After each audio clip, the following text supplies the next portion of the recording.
It's me again. In addition to being the Assistant Director of the Global China Initiative at the Global Development Policy Center, I also lead our energy and climate change related research. So I think Sarah gave a really great overview of some of the regional trends, and I want to talk specifically about one sector that China is very engaged in overseas, which is the energy sector. So at the GDP Center, we maintain a database called the China's Global Power Database, or CGP, which tracks power plants around the world that have received Chinese finance and investment. And this is around 650 plants at the moment. And we had our latest update in the fall. And what we found is that coal makes up the largest share of Chinese financed power generating capacity overseas. And one of the main things that our program does is look especially at the climate and air pollution impacts of China's overseas fleet.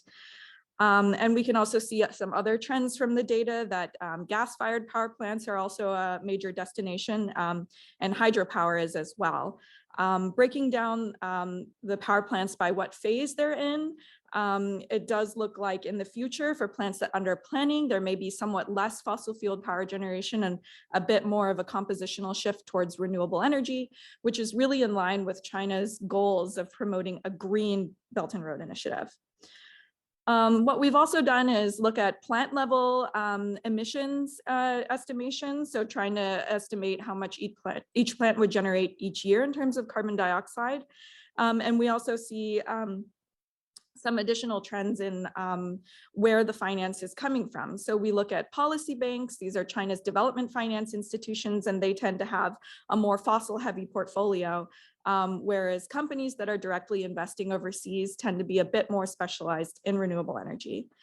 And the plant level information in our database has enabled a lot of collaboration with different faculty across BU. So we're working with the School of Public Health on estimating the air pollution impacts of Chinese financed power plants in Indonesia, as well as with E&E, the Department of Earth and Environment, on economic modeling to look at the potential macroeconomic effects of China's overseas transition from coal to clean.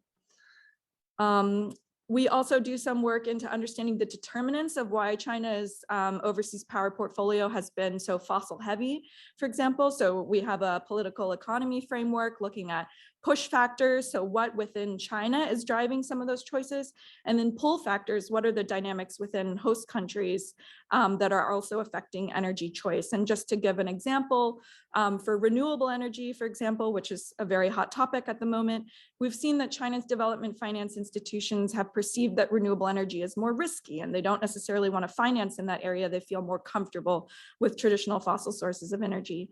And for example, on the host country side, there may be limited demand as these countries are still developing their own policy frameworks to support renewable energy.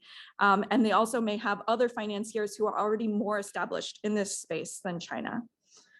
And lastly, I just want to highlight, that our center is a policy-oriented research center. So some of our ongoing research is supporting various partners, including in China, on ideas for how to unlock more development finance for overseas renewable energy.